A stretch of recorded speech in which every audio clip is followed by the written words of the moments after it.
আজ আমার সব ইনডোর প্ল্যান্টে জল দেওয়ার দিন। তোমাদের মধ্যে অনেকেই জিজ্ঞাসা করেছিলে, শ্রাবণীদি ইনডোর প্ল্যান্টে জল দেবো, কিভাবে জল দেবো? এই দেখো, আমি তোমাদের গোড়া খুঁড়ে দেখাচ্ছি, দেখেছো? একদম ফুললি ড্রাই হয়ে যাবে, একদম একটুও জল থাকবে না। তখন দেখবে জল, মানে গাছ জল চাইছে, তখনই ইনডোর প্ল্যান্টে জল দেবে।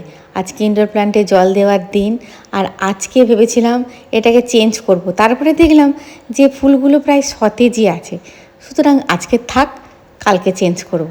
যদি পিলা পড়ে না যায়, মানে হলুদ হয়ে না যায়, তাহলে কালকে চেঞ্জ করব। সোফার ঢাকনাটা কাঁচা হয়ে গেছে, সোফার ঢাকনাটা পরাতে হবে। আজকে আমার প্রভু ঠাকুরঘর পরিষ্কার করে দেয়নি, আমাকে ঠাকুরঘর পরিষ্কার করতে হবে। সুপ্রভাত বন্ধুরা, কেমন আছে সবাই? চুলটা চান করেছি, চান করে শুকিয়েই এসেছে, আর একটুখানি গোড়াটা ভিজে আছে। চুল তো কত, শুকোতে বেশিক্ষণ সময় লাগে না। সুপ্রভাত বন্ধুরা, আজকে হচ্ছে অশোক ষষ্ঠী। অশোক ষষ্ঠীর অনেক অনেক অনেক ভালোবাসা, শুভেচ্ছা। কচি কাচাদের জন্য অনেক ভালোবাসা। মা ষষ্ঠী যেন সবাইকে ভালো রাখে, সমস্ত কচি কাঁচা বাচ্চাদের যেন সকলকে ভালো রাখে। তোমরা অনেকেই জিজ্ঞাসা করেছে, শ্রাবণী অশোক ষষ্ঠী সম্পর্কে কিছু বলো। অশোক ষষ্ঠী, তোমরা হয়তো বলবে এরকম করে কথা বলছো কেন, টাইপডটা খুঁজে পাচ্ছি না, কোথায় যে টাইপডটা রেখেছি। অশোক ষষ্ঠী বলতে, অশোক ষষ্ঠী মানে অশোক ষষ্ঠী মানে ষষ্ঠী আমার শ্বশুরবাড়িতে নেই, আমার বাপের বাড়িতে আছে। তাই যে রীতিটা আমার শ্বশুরবাড়িতে নেই, সেই রীতিটা জোর করে আমি করতে নারাজ। কিছু নিশ্চয়ই ঘটেছিল, তাই রীতিটা উঠে গেছে, মানে ষষ্ঠী পুজোটা উঠে গেছে। কিন্তু পুজো আচ্চা তো আছেই, ষষ্ঠীর পুজো আচ্চা দেওয়া বা বাড়িতে পুজো আচ্চা করা, সেটা তো আছেই। কিন্তু সেরকমভাবে নিয়ম পালনের সঙ্গে ষষ্ঠী পুজো আমাদের নেই। আমাদের মানে কি বলবো, বাচ্চা হলেও ষষ্ঠী পুজো নেই। ওই তুলসী তলায় বাচ্চার মা, বাচ্চাকে শুয়ে দিতে হয়, বাচ্চার মা কোলে করে তুলসী তলায় বসে, নতুন শাড়ি পরে উঠে পড়ে, ষষ্ঠী পুজো হয়ে যায়। গঙ্গা জল ছিটিয়ে দেয়, ষষ্ঠী পুজো হয়ে যায়। না ডাকতে হয় ব্রাহ্মণ, না ডাকতে হয় কিছু। মানে ষষ্ঠী পুজোটা আমার শ্বশুরবাড়িতে নেই, বুঝলে? কিন্তু এদিকে স্নান করে নিয়েছি একদম সকালবেলায়, ব্রেকফাস্ট প্রায় হয়েই গেছে। রান্নাঘরটা শুধু পরিষ্কার করব, করে চলে যাব ঠাকুর ঘরে, বুঝলে? প্রথম রাউন্ড রুটি হয়ে গেছে, এক একটার অবস্থা পরিষ্কার করতে হবে। বেলুন চাকতিটা যেটা মানে পেতে করি, সেটা বৌদি কেচে কোথায় রেখে দিয়েছে ভগবান জানে। এখানে করেছি সিমুই, আলু চচ্চড়িটা টেবিলে চলে গেছে। বলছে আলু চচ্চড়ি খাবো না, কাজু কিশমিশ দিয়ে করেছি সিমুই। এখানে হয়ে গেছে রুটি, আলু আলু চচ্চড়ি, সিমুই আর রুটি, আজকে হচ্ছে ব্রেকফাস্ট। সংসারে তুমি যাই নিয়ম নীতি পালন করো না কেন, পূজা অর্চনা করো না কেন, সব যদি তুমি সময়ের মধ্যে করতে পারো, তাহলে কিন্তু গৃহশান্তি বজায় থাকে। আর গৃহশান্তি হচ্ছে সব থেকে বড় শান্তি। গৃহে অশান্তি করে নিয়ম নীতি তুমি যদি পালন করতে যাও, তাহলে সেই পুজো অর্চনা সংসারের কোনো কাজে লাগে না। এইটা না সবসময় মাথায় আমার কাজ করে। আমার গুরুদেব বলেছিলেন যে দেখ, আমাদের তো 12 মাসে 13 পার্বণ থাকেই, আবার আমরা নিজেরা অনেক পার্বণ মানে সৃষ্টি করি, নতুন নতুন সংসারের নিয়মকানুন চালন করি। হ্যাঁ, আমার গুরুদেব বলেছিলেন যা নিয়মকানুন করিস না কেন, সংসারে শান্তিপূর্ণ যেন সহাবস্থান থাকে সবাইকার, তবেই কিন্তু যে পূজা অর্চনা করছিস বা যে নিয়ম নীতির মধ্যে দিয়ে যাচ্ছিস, সেটা কিন্তু তখনই সফল হবে। তোর নিয়ম নীতির জন্য বা আমাদের তৈরি নিয়ম নীতির জন্য যেন সংসার অতিষ্ঠ না হয়ে পড়ে। সবাই স্লিম হচ্ছে, ওই জন্য আমার মা তুলসীকেও একটুখানি স্লিম বানিয়ে দিয়েছি। মানে নিজেকার কতগুলো ডালপালা প্রভু কেটে দিয়েছে। ওই সেদিনকে মঞ্জুরি মানে ওই ফাল্গুন মাস থাকতে থাকতে মঞ্জুরিগুলো কেটে দিয়েছে। আবার দেখো মঞ্জুরি হয়ে গেছে, কিন্তু চৈত্র মাসে আমি মঞ্জুরিতে হাত দেবো না। চৈত্র মাস শেষ হয়ে গেলে তারপরে আবার বৈশাখ মাসে মঞ্জুরিতে হাত দেবো। গাছটা তাকিয়ে তাকিয়ে দেখছি বড্ড রোগা হয়ে গেছে। সকালে জলখাবারটুকু হয়ে গেলে শান্তি করে পূজা অর্চনা করা যায়। সকালে জলখাবার হয়ে গেছে, বৌদিরও মোটামুটি কাজগুলো হয়ে গেছে। বাইরে উঠোন ধোয়া হয়ে গেছে, ভেতরে ঘর দোয়ার মোছা হয়ে গেছে। বৌদিকে বলেইছিলাম, বৌদিরও আজকে ষষ্ঠীর উপোস আছে, বৌদি আজকে ভাত টাত খাবে না। বৌদিকে বলেছিলাম তোমারও তো উপোস তাপাস আছে, আর এদিকে ষষ্ঠীও, আজকে একটু সকাল সকাল কাজে এসো, তাহলে কি হয় তুমি তাড়াতাড়ি করে কাজবাজগুলো করে নেবে। আর আজকে আমি অনেক কটা বৌদির হাতাপাতি করে কাজগুলো করে নিয়েছি। আজকে ওয়েদারটা ভারী সুন্দর, হাওয়া দিচ্ছে, বেশ হাওয়া দিচ্ছে, বেশ ভালো লাগছে। এই চৈত্র মাসের মতো যদি ওয়েদার থাকে তা আমার ফাল্গুন মাসটা ভালো লাগে না জানো, কিন্তু আমার চৈত্র মাসটা খুব ভালো লাগে। গায়ে কিছু দিতেও হয় না, আর একটু গরম গরম করে, আর ফ্যানও চালানো হয়, মানে সব কিছু মিলেমিশে মোটামুটি ভালোই লাগে। আর দেখো এরকম ফুল পেয়েছে, ফুলের এবার আকাল ধরবে যতদিন না পুরোপুরি মানে গাছগুলো, এই সাদা ফুলের গাছগুলো ফুল দেবে ততদিন একটু একটু ফুলের আকাল ধরবে।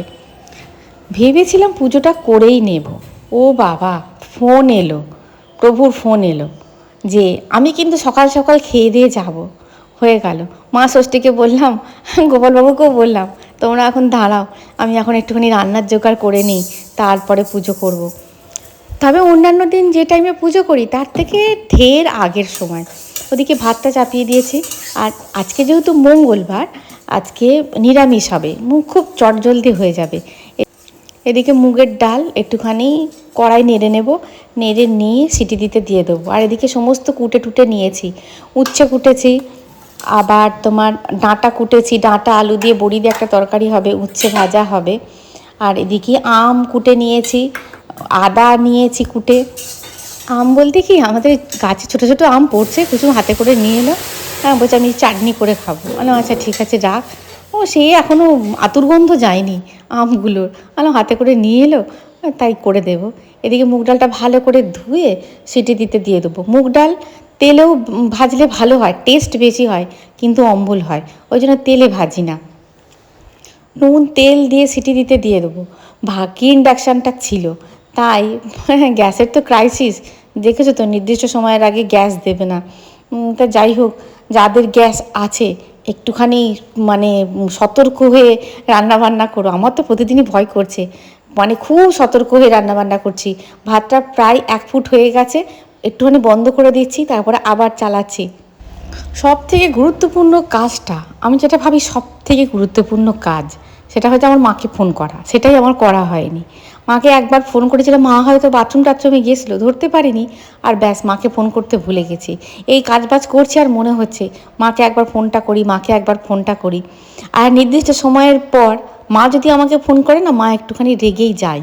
হ্যাঁ, ওই জন্য আমি একটুখানি তাড়াহুড়ো করে মাকে ফোনটা করে নিই। স্বাভাবিক, এই বয়সটা আমাদেরও একদিন আসবে যখন কেউ কোনো খোঁজ খবর নেবে না বা একাকিত্ব মনে হবে, তখন অভিমানটা একটুখানি বেশি হয়ে যায়। ওদিকে ডালটা সিটি দিতে দিয়েছি, আর এদিকে ডাঁটা আলু বড়ির তরকারিও হয়ে গেছে। আর একটা দেখলে ডাঁটার সঙ্গে লম্বা আলুর সঙ্গে গোল আলু কেটে নিয়েছিলাম, ওটা দিয়ে হবে পনিরের তরকারি। এই পনিরটা কুচুম হাতে করে নিয়ে এলো সেদিনে, আমাকে ফোন করলো যে মা আমার একটা বন্ধুর বাড়িতে পনির তৈরি হয়েছে, মানে ওরা পনির তৈরি করেছে, নেবে? আমি ভাবলাম হ্যাঁ নেওয়া যেতেই পারে, কেননা দোকানে যদি পনির তৈরি করে ভেজাল মেশানো হয়, কিন্তু বাড়িতে যখন তৈরি করছে তখন নিশ্চয়ই ভেজালটা না মেশানো হলেও হতে পারে। আমি কি ওরা কি বিজনেস করে? বলছে না না আজকে পনির তৈরি করেছে, পনির নেবে কি, নিয়ে যাব কি? বললাম আমার নিয়ে আয়। ওই জন্য ওইটুকু পনিরই নিয়ে এসেছিলো, আর একটুখানি রেখে দিয়েছি যদি কিছু করি। তবে পনিরটা কিন্তু ভালো হবে, মনে হচ্ছে পনিরটা কিন্তু খুব ভালো হবে। মঙ্গলবার দিন খুব তাড়াতাড়ি রান্না হয়ে যায়, কেন বলো তো? কোনো মাছ নেই, ডিম নেই, কিছু নেই। আমার এত ভালো লাগে মঙ্গলবার দিনটা এলে, কেন মাছ ডিম মাংস পেঁয়াজ রসুন দিয়ে রান্না করলে দেখবে পেঁয়াজ রসুনটা তো কষতেও সময় লাগে, রান্না করতেও সময় লাগে। পনিরটা কিন্তু খুব ভালো হয়েছে, মানে পনিরটা ভাজার পরে একটা ফ্লেভার আসছে, আর যেটুকু তেল দিয়েছি দেখো সেইটুকু তেলই আছে, তার মানে কি অরিজিনাল বলি পনির থেকে কিন্তু একটা তেল রিলিজ হচ্ছে। একটু ঝোল ঝোল করেছি পনিরটা, কেন বলো তো? চন্দ্রমুখী আলু তো, ঝোলটা সব টেনে নেবে। নামাবার সময় ঘি গরম মশলা, ঘি দিইনি, কাসুরি মেথি দিয়েছি, গরম মশলা দিয়েছি। কাসুরি মেথি দিলে আমি ঘি দিই না, আমি দেখি দুটো যায় না, না হয় ঘি দাও না হয় কাসুরি মেথি দাও। কাসুরি মেথি দিয়েছি আর মানে গুঁড়ো গরম মশলা দিয়েছি। আজকে আমি বারান্দা বাগানে সেরকমভাবে আসতেই পারিনি। আর এদিকে মানে কি বলবো, আগোছালো হয়ে আছে, কুশনগুলো আগোছালো হয়ে আছে, কুশনগুলো ঠিকঠাক করে নিই। ওদিকে রান্না বান্না হয়ে গেছে, মানে মূল পর্ব আমার আজকে তাড়াতাড়ি করে হয়ে গেছে। কুশনগুলো ঠিকঠাক করে নিই। আসলামের কাছে কবে দুটো কুশনের কভার তৈরি করতে দেয়া আছে, কবে যে যাব জানি না। মোটামুটি কুশনগুলো ঠিকঠাক করে নিলাম, করে নিয়ে এই গাছগুলোতে একটুখানি জল দিয়ে দেবো। আজকে কাঁচা জলই দেবো, অন্য কিছু জল দেবো না, কেননা 3 দিন 4 দিন আগে প্রভু খোল পচা জল দিয়েছে, আর আজকে বলেছে প্লেন জল দেবে। Good morning Gopal babu. গোপাল বাবুকে প্রভু তুলে দিয়েছে, মুখ ধুয়ে দিয়েছে, এবার হবে চান চান আর খাওয়া খাওয়া। কি কুম্পিত তনু ডাল গুঞ্জিত বাদল পুঞ্জিত শ্যামল মালা নল কিশোর মম কোমল নিরসম ক্ষণে গোরা চাঁদ ক্ষণে কালা ক্ষণে গোরা চাঁদ ক্ষণে কালা।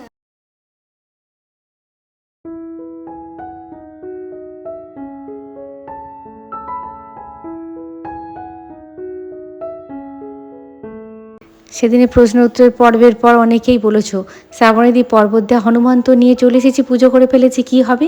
কি আর হবে, ওনাকেই ভক্তি করে পুজো করো না, অত সহজে ওনারা অসন্তুষ্ট হন না।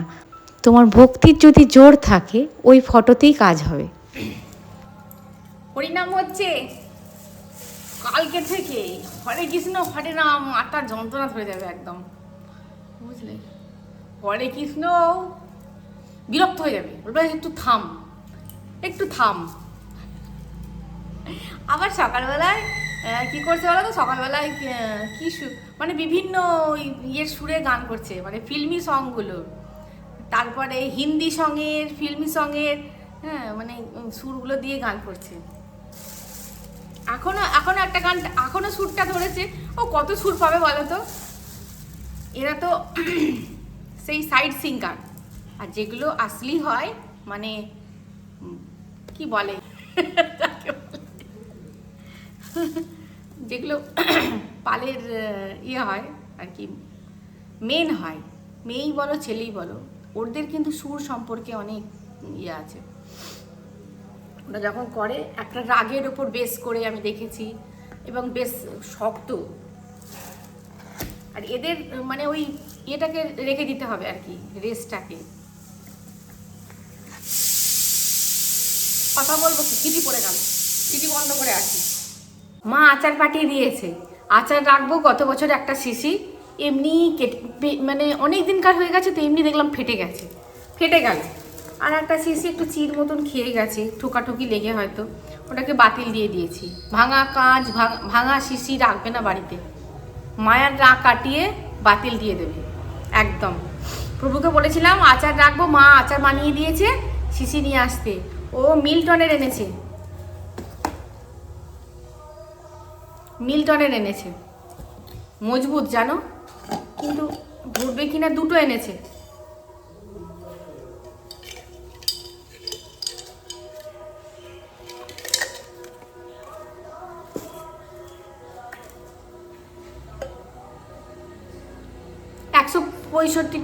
পঁয়ষট্টি টাকা করে দাম, 165 টাকা করে। আর এই ইয়েটা আমার খুব ভালো লেগেছে। আরও বলেছে আমি আর দুটো এনে দেবে, দুটো একই, কি জানি দুটো তো ধরবে কিনা বুঝতে পারছি না, মানে দেখতে খুব সুন্দর। সব সময় তো ব্যবহার হবে না, ঠিকই আছে, তাই কি? আজকে রান্না হয়েছে এই যে, এই ঘিটা তৈরি করেছিলাম, তোমার দানাদার ঘি হয়েছে, ঘিটা খুব সুন্দর হয়েছিল। উচ্ছে ভাজা, ডাঁটা আলু বড়ির তরকারি। প্রভু বলেছে আমাকে আলু দেবে না, খালি ডাঁটা দেবে, একটা আলু দিয়েছি। মুগ ডাল, পনিরের তরকারি, আর ছোট্ট ছোট্ট আম পড়ছে, কুচু এনে আনলো হাতে করে, ওদের চাটনি করে দিই। আমি খাবো না, চৈত্র মাসের ওই তোমার এই ইয়ে দেবো, আম জলে দেবো, তারপরে খাবো। এই হয়েছে আজকের রান্না, একদম সিম্পল রান্না। এখানটা দেখাবো কি, এখানটা চকচক করছে, এই যে এই দুটো মধু, এই যে মায়ের আচার ভরা হয়ে গেছে। আমি ভাবলাম ধরবে না, দুটো শিশিতে ধরে গেছে, আর একটুখানি খাওয়ার জন্য বাইরে রেখেছি। আর এখানে আম তেল, 2 রকমের আম তেল। এই জায়গাটা কি ছিল আর কি দিয়ে ভরিয়ে দিলাম, ঠিক আছে? কালকে আর ভিডিওটা শেষ করতে পারিনি, ভিডিওটা শেষ করতে আজকে হয়ে গেল। কেন বলো তো, রবিবার দিন ক্লাস হয়নি আর গতকাল ক্লাস করতে হয়েছে। তার জন্য আমার নিজের প্রস্তুতি কিছুটা করতে হলো। হ্যাঁ, ওই তো শনি রবিবার গেল, ঈদের সব রমরম ঝমঝম সব আনন্দ করেছে। হ্যাঁ, ওই জন্য আর কালকে আর ভিডিওটা শেষ করতে পারিনি, আজকে হয়ে গেল শেষ করতে। আর গতকাল মাকে ফোনে পাচ্ছিলাম না, কেন মা গিয়েছিলো পুজো দিতে। মানে আমার বাপের বাড়িতে আছে ষষ্ঠী পুজো আছে, আর আমাদের পাড়ায় সিদ্ধেশ্বরী মন্দির আছে। তো ওখানে মানে যাই পুজো হোক না কেন, আগে ওখানে পুজো দিতে হয়। মা ওখানে পুজো দিতে গেছিলো, আর মা ফোনটিকে সঙ্গে করে নিয়ে যায় না। হ্যাঁ, এসে দুপুরবেলায় আমাকে ফোন করছে, আমার আর তারপর আর ফোনই করা হয়নি। দুপুরবেলায় ফোন করছে, বলছে আজকে আমি ফোনই করতাম না, আজকে ষষ্ঠী পুজো, হ্যাঁ আমার ছানাটাকে একটুখানি ফোন করবো না। আর মা আমি তোমাকে ফোন করেছিলাম, তুমি ছিলে না। বলছে জানি, তুই যখন ফোন করেছিলিস তখন আমি পুজো দিতে গেছিলাম। আর বৌদির আজকে উপোস, কেননা বৌদি আজকে উপোস করে, অষ্টমীর দিন উপোস করে। তা বৌদি বলছে তোমার কাছে তো দিনের বেলায় আমার চলে গেল। ওই যে আলু চচ্চড়ি করেছি, রুটি করেছি, আর তোমার সিমুই করেছিলাম দেখলে। হ্যাঁ, বলছে চলে গেল, সন্ধ্যাবেলায় কি হবে, সন্ধ্যাবেলায় 4টে খাবো, আমাকে 40টা বানাতে হবে। এই এক বাড়ি হলে যা হয়। হ্যাঁ, বলছি জানো 1 কেজি আটার পরোটা করতে হবে, সবাই মিলে বলবে কী করছো কী করছো কী করছো। হ্যাঁ, ওই জন্য কী করবো বলো তো, ভেবে পাচ্ছি না। আমি বললাম একদিন তাই খাওয়াবে মা ষষ্ঠীর ছানা দে। তুমি দিয়ে দেবে, তুমি বলবে তোরা করে খা, আমাকেও 2টো দে, তো এক ঝামেলা মিটে যাবে। বলছে না, অত তেল নেই, অত তেল নেই আমার, অত তেল আমি জোগাড় করতে পারবো না। কি জ্বালা, একসঙ্গে থাকার মজাও আছে, সাজাও আছে। হ্যাঁ, কি করলো কে জানে, তারপর আর আমি আর জিজ্ঞাসা করিনি। আমার একটা বান্ধবীদের মানে ষষ্ঠী পুজো নেই, ওই রকম শ্বশুরবাড়িতে ষষ্ঠী পুজো নেই। বুঝে জানি ষষ্ঠী পুজোর দিন সবাই কি সুন্দর পুজো দিতে যায়, ষষ্ঠী পুজো করে, আমাদের বাড়িতে ষষ্ঠী পুজো নেই। আমি বললাম তুই বাড়িতে পুজো দিবি, বাড়িতে যেমন পুজো দেয় তেমন পুজো দিবি, একটু ভালো করে পুজো দিবি, মা ষষ্ঠীকে বাড়িতেই ডাকবি। হ্যাঁ, বলছে সবাই কি সুন্দর উপবাস করে। আমি তো উপবাস করবি না, উপবাস করার কী আছে, কিন্তু যে নিয়মকানুনগুলো পার্টিকুলার যে নিয়মকানুন সেগুলো না করলেই তো হবে। বলছে শ্রাবণী 1 বছর করেছিলাম জানিস তো, মানে পুরো সামগ্রিকভাবে করেছে। বলছে যা যা করার সব করেছিলাম। আমার শাশুড়িকে বললাম তো কোন জামানায় কোন কী হয়েছে, আমি আবার ষষ্ঠী পুজো চালু করব। বলছে শিবায় ছেলের কি জ্বর, বলছে এত জ্বর, 103-104 জ্বর। আমার শাশুড়ি তো কিছু মানে কি বলবো, মুখেও বলতে পারছে না, শাশুড়ি গজগজ করছে। হ্যাঁ, বলছে আমার বর এসে বকাবকি করছে, বলছে যেটা নেই বাড়িতে, কোনো দিন হয়নি, তুমি কেন করতে গেলে। বললাম একদমই ঠিকই, দেখ আমাদের নিজেদের ওপর দিয়ে পরীক্ষা নিরীক্ষা করতে পারি, কিন্তু যেখানে সন্তানের ব্যাপার, সেখানে নাই বা করলি মা ষষ্ঠীকে মন থেকে ডাকবি, তাহলেই হবে যে মা আমার তো বাড়িতে নেই, আমি করতে পারবো না, তুই কেন করতে গেলি। হ্যাঁ, বলছে না আর কিচ্ছু করিনি, ষষ্ঠী পুজোর পরে আর মানে ষষ্ঠী পুজোর দিনগুলোতে পরে আর কিচ্ছু করিনি। এটাই হয়, আমারও খুব ভয় করে জানো। ষষ্ঠীর দিনে হ্যাঁ দেখে এসেছে ছোটো থেকে যে ষষ্ঠী পুজো হয়, ষষ্ঠীর দিনে মায়েরা পুজো দিতে যায়। হ্যাঁ, তারপরে আমাদের ষষ্ঠীর দিনে তেল হলুদ করা হয়, তেল হলুদে ফোঁটা দিতে হয়। হ্যাঁ, তা আমার শ্বশুরবাড়িতে নেই তো, আমার কীরকম আজব আজব লাগতো। তো আমার মাকে জিজ্ঞাসা করেছিলাম মা আমি ষষ্ঠী পুজো করবো। মা বলেছে না, তুমি এখন এই পরিবারের নও, তুমি এখন ওই পরিবারের যা যা আছে তোমাকে মানতে হবে।